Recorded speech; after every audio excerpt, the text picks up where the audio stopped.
Hey, everybody. Happy Thanksgiving.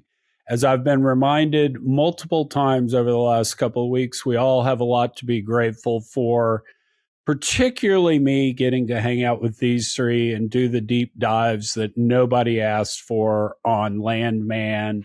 Today, Series 2, Episode 2. Hey, Boar, you want to kick us off on this thing? I'd love to just start on a positive note, but I'm not going to. Cooper is a bitch. He hits amazing wells that, like we've talked about previously, have no decline and no LOEs, which is the dream. And then he goes home crying about it. Every well hit. I'm scared. What the hell do I do now? Just fucking live it up. That's what you do. Keep drilling wells. Keep, making acquisitions. Quit being a bitch. All right, Gates, tag in on that. My mother-in-law watched the episode last night, and she texted me and said, "Is it normal for a well to blow?" And I said, "No, that doesn't really happen much anymore unless something goes real wrong." And she asked if it was something that used to happen, and I said, "Yeah, back in the old days. But typically that's not going to be a bad thing if you hit a gusher." So the fact that Cooper was crying, yeah, I'm going to go with Boar on that one. He kind of being a bitch on that. And just a level set for non-oil and gas people out there, we had wells that blew. I mean, everybody remembers spindle top and well and stuff going everywhere. That's why the Allies won World War II, is because we had all this great rock, a lot of pressure, spew oil everywhere. Now, the shale revolution, you got to get in there and frack it, and you got to pump it. I mean, basically, it's like a fat kid sucking the bottom of a Whataburger milkshake is how you get oil out of the ground these days. All right, Tui, what do you think kind of opening scene? Yeah, I know you guys are probably, I'm going against the grain here, but I think, yeah, other than Cooper just having his crybaby session, he's starting to grow on me a little bit. I mean, the guy's taking some risks. I'm not sure that I completely. I don't know that he appreciates the level of risks he's taking, especially as we get further into the episode and we understand this relationship with Sonrisa. But at the same time, I do think that he's grown on me a little bit, just because he didn't, Tommy didn't even realize that he had drilled 6 wells and he had put all these leases together. So, I got a little bit of, positive vibes from him for now. That's horrible. So one of the things I want to point out, and this goes back to Gates's kind of perpetual bitch about this show on the montages. I thought this was hysterical because they're doing the montage, they're singing this song, and if you listen to the words, it's, "If I ever get rabies, you're high on my list to bite." Yeah. I noticed that. Yeah. I couldn't tell if that was stupid as shit or if that was pure genius. And I might be voting genius now. I'll vote genius. All right. There we go. That's good. I'm a little, okay, so, we've got the gusher. He hit 6 out of 6. He comes home and he's crying. What do we think of the girlfriend kind of ragging on him, wanting to break up, kicking him out of the house? Matt, did the warden ever do that to you when you hit 6 out of 6? No, she'd do the complete opposite. I mean, I think I don't know. I felt like that was just way too much drama. I mean, yeah, she lived this life previously with her dead husband. So there's just the emotions that come back from what she dealt with having a husband in the oil field. But that was a bit much. And I think it's also a bit much too, because Cooper's already so sensitive. Like, that's the last thing he needs. Is someone like her not there to support him. That's not that I'm like necessarily. Don't get me wrong. I'm not pulling for Cooper per se. I think he just got on my good side a bit, but I don't know. Yeah, a little too much drama there. Well, I think that as the episode progresses, it does make more sense why he's so scared, because he has absolutely no idea what he is doing on the financial side of drilling those wells. 100%. So not knowing that during that scene, it didn't really make sense.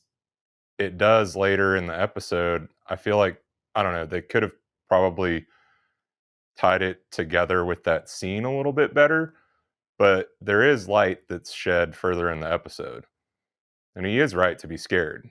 That's very fair, because we had him drilling with the girlfriend's legal proceeds of $1 million, and it turns out he drilled 6 wells at $8 million a piece. 40 million, yeah.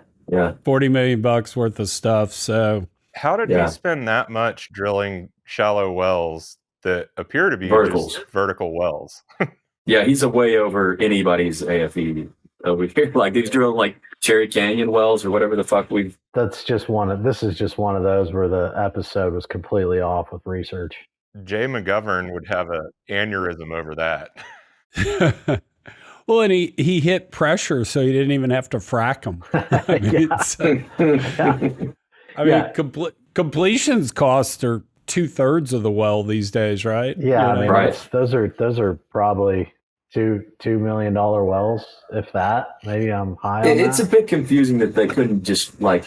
I hate to bitch about the minutia here, but as we're all pointing to the inaccuracy, and you said there was a fault in research. It wouldn't take a lot of research for them to get an AFE range in West Texas. That is like. I think you can ask ChatGPT these days. ChatGPT would do it. Also, like, anyway, I digress, but that's. I think Taylor Sheridan did do that. He went to ChatGPT and said, how much money does Cooper have to owe so that he's really fucked and it'll be really bad? And he got that number and he divided by 6, I think.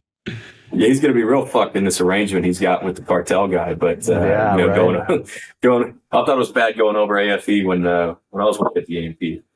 I thought my boss was crazy, but by the way, I've never had a woman leave me because I made too much money. That's a new one. Yeah, that's a new one too. Fair enough on that. All right, so we're going to roll into the man camp scene, but first I have to interject a text I got from 90s Random. He texted me, I cannot believe that they called those breakfast tacos breakfast burritos. I begged the director not to do that. But clearly he went with the Tejano Brown narrative. So upstream has burritos, downstream has tacos. That text did not make sense to me until you just said it, because he sent me the same thing and I was like, what is he talking about? I hadn't watched the episode yet when he sent it to me, so now it makes sense. I got you. Drunk texts from 90s are kind of like that. And so I've, they've gone great. But, the thing I actually like kind of rolling into that scene, and I thought this was somewhat realistic, is Tommy's like, hey, that company offsetting our leases went bankrupt. I think we can pick it up cheap. I want you guys to hop the fences and go look at the field and tell me what kind of shape it was. That felt kind of real. Like I've had that discussion. I don't know that I'm using a man camp of drilling rig guys to be my eyes and ears, but there's been plenty of times where you've got, and real situation, because you rely on those guys in the field to give you some recon on assets that you may be looking to take off, or particularly assets that may not be broadly marketed or no one really knows about unless you're in the vicinity. And there is some stuff to proximity and speed sometimes that matters. I mean, we bought the deep acreage from Clayton Williams that Silver Hill ultimately had, all that wolf camp stuff. We bought it because we could close in 2 weeks. We had bought the shallow stuff from them, and they called back and said, if you can give us X, I think it was like 100 million within, 2 weeks, we can do it. And we were in the position to say yes. Yeah, I think that the speed in this show is light years beyond reality in the industry. But yeah, you're right. If you can move on some things, especially maybe not as well, that was early days Delaware, so or earlier days Delaware. So I'm guessing that the being able to capture those dollars quicker was probably much more of a greater motivation than trying to go to a marketing process or something like that. Yeah, everybody won on that deal, even though at one point our market value was bigger than Clayton Williams, but Clayton in the end spiked the football. So Boar, walk me through Tommy fighting with the DJs on the radio. Well, he talked about, like he said, that line moves too when they're talking about the bottom line on drilling and, where the economics shift around and things get cheaper. And, it seems like he was taking the stance of the Trump administration and Chris Wright and all that. And that's all working out well. But, obviously I made it pretty clear, but I tend to disagree with that whole narrative. But, it's setting up for a good thing for us in 2027, in my opinion. But we're at $58 right now. I haven't checked in a while, maybe 57. Some people calling for it to be in the 30s. I mean, if they make peace in Ukraine by this Thursday, we're looking at kind of some really shitty economics, and that line is not going to move down there. So I don't disagree. I don't agree with Tommy's rant, which is rare. Hey, Gates, I hate to do this after the text from Mom last week about the episode, but my favorite line in this whole thing is when he's talking to his wife during that ranting with the DJs, and she said, "Never in human history has a man felt worse after a blowjob, particularly from me."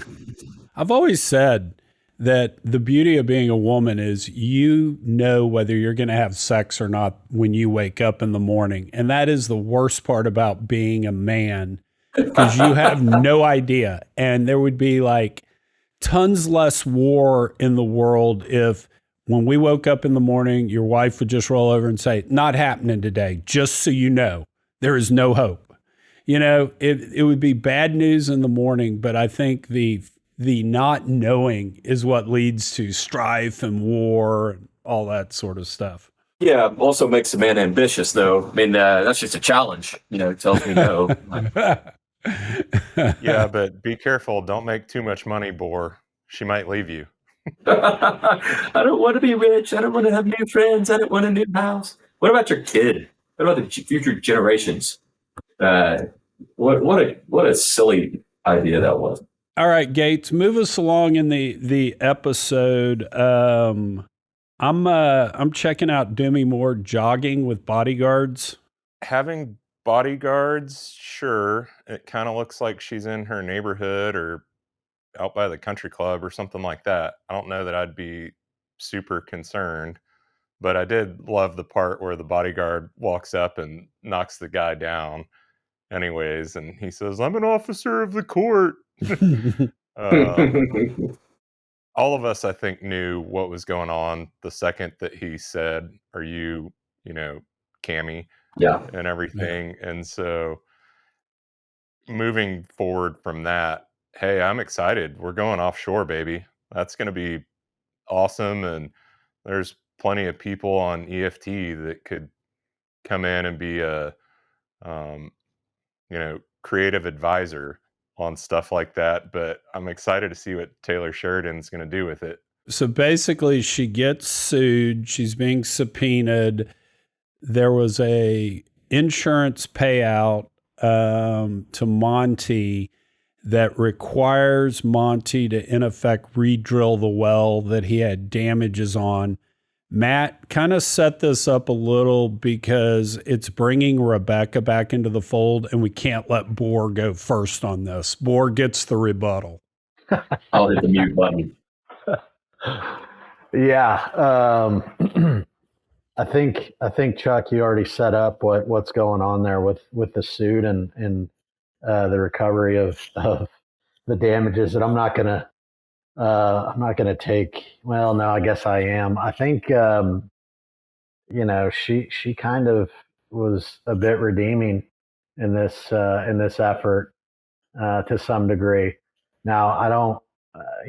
She came in with the plaintiff's 4 or 5 attorneys, I guess, and seemed to hold her own and was throwing out all sorts of different counter theories and this, that, and the other that may keep them off their game. So, I think she did everything she was told to do by Tommy, which was to try and kick this can, I think, as long as she could with the plaintiff's attorneys. So from there, I mean, I feel like she kind of won a little bit back. So Gates, come in real quick before we let Boar do this, and I'll just throw. I'm kind of with Matt on this one. When she looked into the camera and said, "You're on the wrong side of this company's chain of command for you to raise your voice at me," I felt tingling. I'm just saying. I'm gonna disagree on that one. Oh. They're playing so hard into this, and they make attorneys out to be total asshole scumbags in this show. Which, sure, there are attorneys that are asshole scumbags out there in the world. I don't think that that's a fair characterization of all attorneys, but at the same time, her argument with Nate was, I think, a little absurd. She was throwing out, have you ever heard the word due diligence and best efforts and stuff like that? Feasibility, geological like, surveys. Just stupid shit where, I mean, did she like look up key legal terms on Google or something like that? They're taking her character and really doing a good job of making me dislike her. All right, Boar, unmute and let us have it. I may surprise you. I thought she did a good job, and in the boardroom, at least, so I don't really have a lot to add other than she kind of outpositioned them and threatened them and told them how nasty that they would get in return. And, on the way out the door, I don't know if they're setting up for her to leave the company or not, because, that guy was like, let's see, what was the exact quote? It was something like, these are wildcatters, risk takers. They lie to their mothers to secure a lease, is what that guy told her. He's like, you need to come work for us, essentially. So maybe there's some betrayal coming in the future. I don't know, but she did a good job. Super condescending, those guys talking down to her like that. Sure. But also, did anybody else think that lead attorney sitting across from her kind of looks like a fat Harvey from Suits? He kind of did. The thing I appreciated about her rant in that negotiating session was, I'll file bankruptcy, or I'll just sell to Diamondback or XTO or Chevron, and they'll just shove this claim up your ass. So, Case Van Hoff, she said. There were a couple things about that also that, when she was bitching it at Nate, I didn't like that, but wasn't it kind of ridiculous how Angela, the show's got us believing that she didn't remember his name? Like, he's been living there for a long time. Neil. That's Neil. ridiculous. Get you a name tag. Yeah, she's calling him Neil. Well, I think the most underappreciated line when Nate and Rebecca are going back and forth and all that is the daughter piping up with, cheerleading is just like an emotional support group, but with acrobatics. She's so stupid. Why do her and her brother want each other dead? Like, I know sibling rivalry, they're way too old for that level of hate. It is so deep. She's like, I hope you get cancer. Like they hate each other so bad. Yeah. But really, it's just vitriol between the two of them. Maybe they haven't explained something that happened in the past. All right, Matt, take us out to Tommy and Cooper going to check out the oil fields and the deal and all. But before you do, I think this is the most Texan thing said in the whole episode is Cooper's like, Dad, are you heading there via Lubbock or Schneider? And Dad's like, don't make much of a difference. Take Schneider. Yeah, that was, let's see, I'm trying to get myself back. Okay, yeah, so he turns around. I guess he was heading to a funeral in La Mesa. He turns around, comes back, gets with Cooper, and I guess Cooper is explaining to him what exactly he's gotten himself into.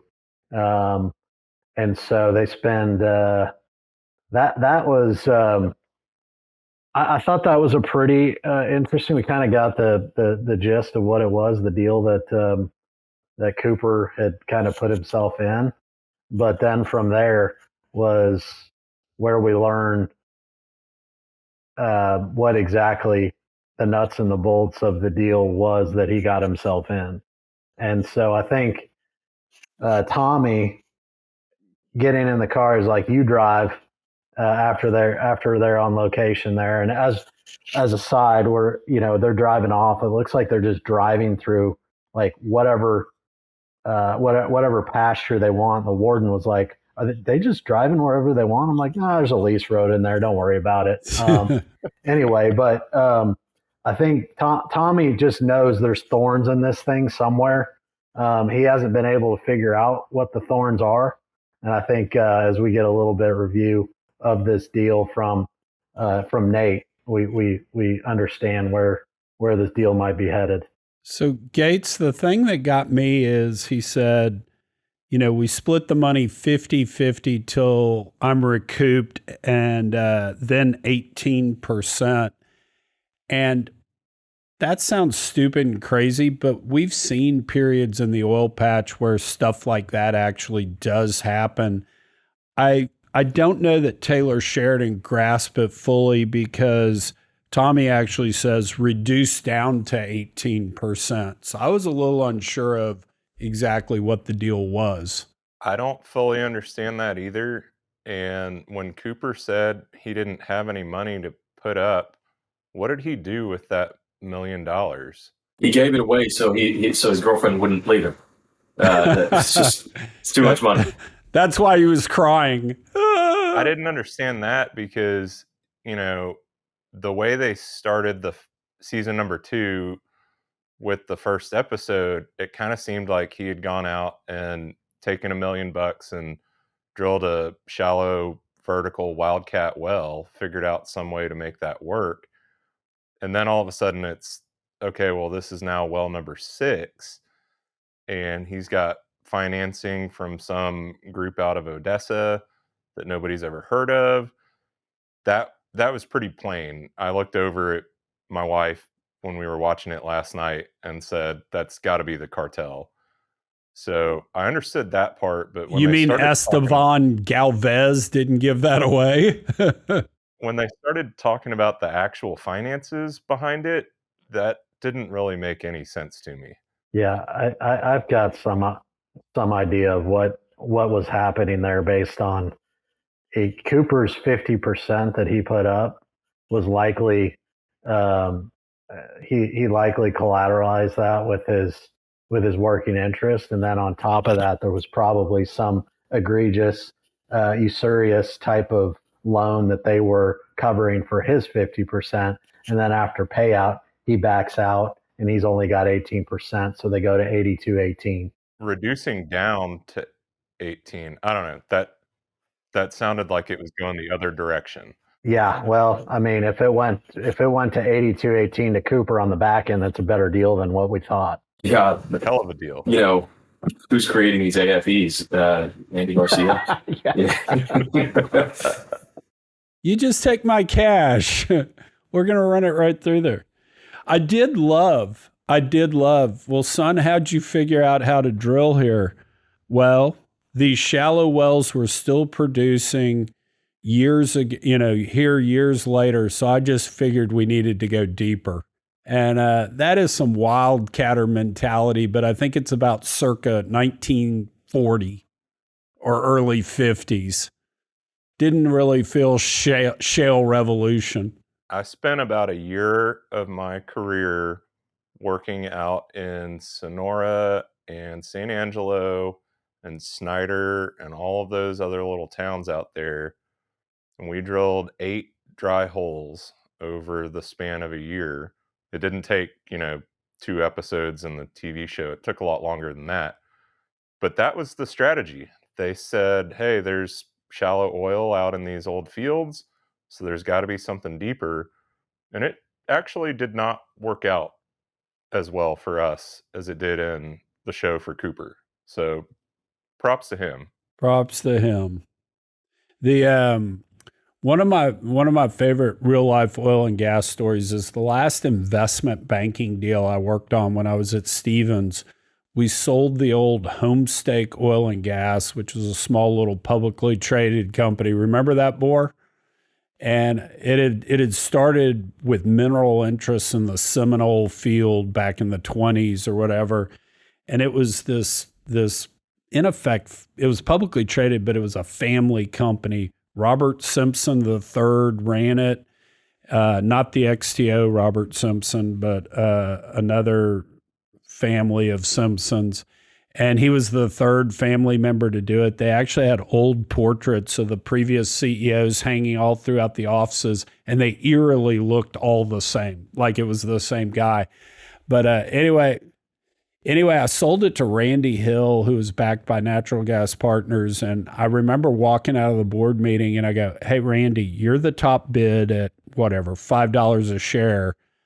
But I don't think they're going to sell to you unless you get to 6. And he was screaming at me, you better not be fucking me. And I go, I swear to God, I'm not, Randy. I'm telling you what I heard in there. So I just wanted you to know. So he comes back and he says, $6 a share, boom, they buy it. And about 6 months after owning the assets, I was talking to Randy. I go, well, how are the assets working out? And he goes, we have already deepened 9 wells because they wouldn't drill past 10,000 feet. And we just looked at a bunch of offsetting well logs and figured out that there were formations like 1,000 feet, deeper. And we just deepened some wells and hit a bunch of pay. And anyway, it was just an arbitrary rule. We will not drill past 10,000 feet. God damn. Amazing. All righty. So we've got the screwed up deal. The one thing we do need to spend a moment on, because I actually thought this was where Taylor Sheridan shines, is I do think when it comes to men and women relationships, he does pretty well. And Tommy's advice to Cooper on what to do about his girlfriend, I thought was pretty good. Give him a good listening to. So, Matt, are you giving the warden a good listening to when she does something irrational? No comment. But I think that's fair, right? Like we're all, can be type A, stubborn, egocentric. I think that's pretty good fatherly advice there in terms of dealing with the other sex, because I think there's plenty of situations where where that's reciprocated. But I don't know, at that point, I just feel like that relationship needs to end. The two of them are too dramatic.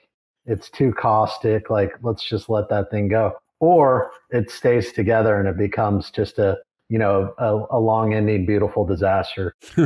Like his dad. Yeah. Yes. Yeah. Exactly.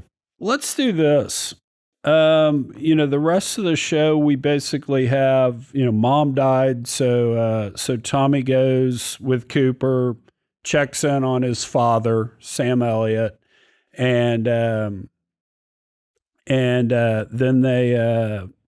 they choose the stuff for the funeral. I loved his line about, how many flowers do you want? I want enough so it looked like I tried, but not enough that it looks like I cared. I love that. Yeah, I thought that was great. So why don't we and then you got a pretty powerful Cooper and Tommy scene. So Gates, why don't you just kind of close out the show or the episode for us, and we'll all kind of go around with final thoughts wherever you kind of take us. They put things into better perspective about kind of Tommy's chip on his shoulder and everything. And I was assuming that his mother was an alcoholic, and then they kind of shed some light on that she had a cocaine problem. And it sounds like he kind of grew up in a rough situation with mom being on drugs, dad working all the time, being frustrated about mom and life and everything else. And then the scene where they're riding in the truck after leaving the, I guess, retirement home, memory care unit, whatever he's in, which, by the way, that looks like a rundown motel that nobody would ever even stay in. The old people police need to go check up on that facility. But that scene in the truck when they're both lighting up their cigarettes and everything, and Tommy says, the way you raise your son is the way he's going to raise his son. And Cooper says, well, you broke the cycle. And Tommy says, no, I didn't. I just avoided it. I think that's kind of a powerful deal. And the episode's, I think, wasn't it called The Sins of the Father? Something along those lines.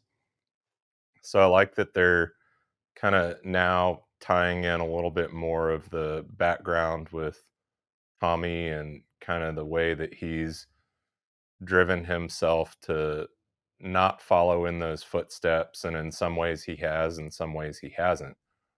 But I am glad that they're at least putting some of the drama into perspective with a little bit more background and story on it. Yeah, I thought so too. That was, as the father of three, and winding up getting a divorce when the kids are relatively young, and the guilt of did I destroy their lives by getting a divorce. That was a pretty powerful scene for me in terms of Cooper looking at Tommy and just saying, "Hey, I love you, Dad. You tried your best, and your best was good enough for me." So I actually appreciated that.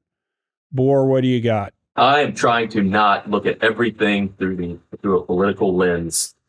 That is going to be my New Year's resolution, but it's only November, so I'm not. I'm going to go ahead and just say Tommy's dad is a shit lib, and he says, "Are you cheating the world like your old man? Fuck you."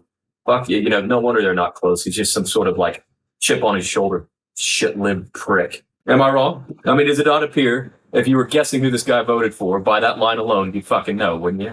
There you go. All right, Matt, close us out. What'd you kind of think of the end? Take us wherever you want to go. I thought an overall good episode. The end was a far better finish than the first episode, which still has me sour.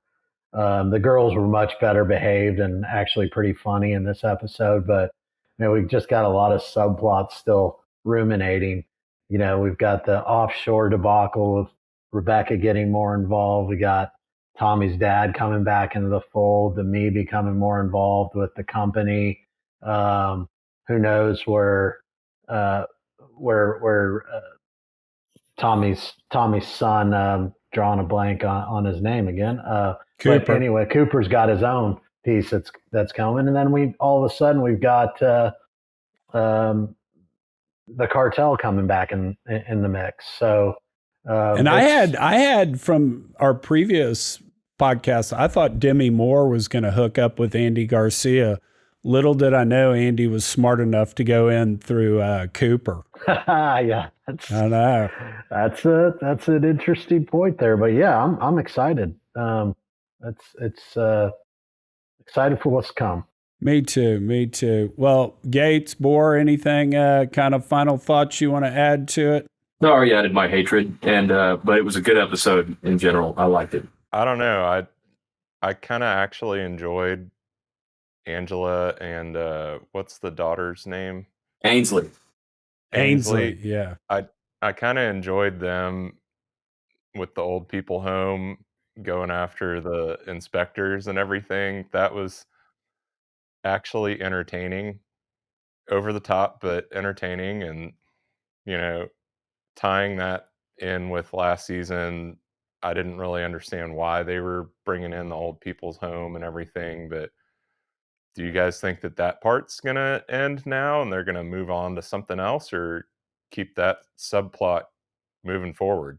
I don't know. Like Tommy, you know, he's really kind of shitty to the sheriff. Can I add that to the end here? Like, Yes. I mean, like that guy does a lot for him, and his wife goes and smokes some dude. That guy deserved it or whatever. He's like, send her out of fucking cuffs right now. Give him just a second. He's gonna get her out of them. But sorry, Gates. To answer your question, yes, I think that I don't know. They may get fired from the nursing home gig. I don't know. My favorite part of that was when Ainsley was saying, and Daddy, he just walked right over and I don't think he saw my foot and just tripped right over it. And Tommy's like, hey, sweetie, you say it just like that on the witness stand. Tommy's thinking way ahead always. Always. Well, boys, happy Thanksgiving. Again, I think we've got a lot to be grateful for, and all the research shows if you can live a grateful life, you're actually way happier. So grateful for you guys. We work in the greatest industry in the world, and we've given a lot of prosperity to humankind over the last 100 years. And right. Yes, I'm very thankful for all of the blessings that we have and the blessings that we continue to bestow upon people who have no idea what we actually do for them. Amen. Well said. Peace out, guys. Welcome to the oil business. Here in the land of the Landman, where the drama's high, there are mountain series just reach for the sky. The actors were flawed, the twists were bold, but the plot got holes and got us feeling cold.